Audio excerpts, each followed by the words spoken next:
श्री घनश्याम ठाकुर जी प्रेत की मुक्ति एक सेठ वासुदेव लोहिया मिले। उन्होंने बताया कि युगल घाट में मेरा पुराना मकान है ठाकुर जी। आप चाहो तो रह लो। सेठ जी, कितना किराया लोगे? सेठ ने कहा, कुछ नहीं, बस आप रहो। हाँ, थोड़ा पुराना मकान है, पर आपको क्या डर? सेठ ने इतना ही कहा और बैठने के लिए कह दिया। बड़े प्रसन्न थे घनश्याम ठाकुर जी। दूसरे ही दिन जब उस मकान में पहुंचे, तब उन्होंने देखा कि वो मकान पुराना ही नहीं, खंडहर ही था। कोई बात नहीं। घनश्याम ठाकुर जी उस मकान में रहने लगे।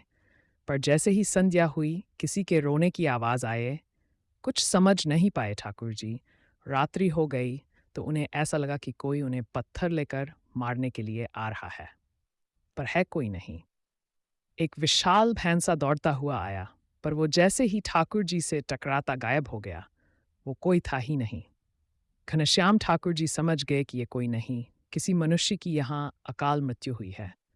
ये जानते ही वो दौड़कर पास के कुएं में गए और जल खींच दो बाल्टी अपने ऊपर डाल लिया और लगे महामंत्र का जोर जोर से उच्चारण करने।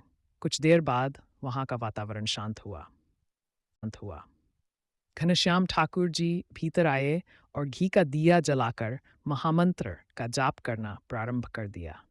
उन्होंने संकल्प ही कर लिया था कि अब 3.25 लाख नाम जाप करना ही है। उन्होंने प्रारंभ किया।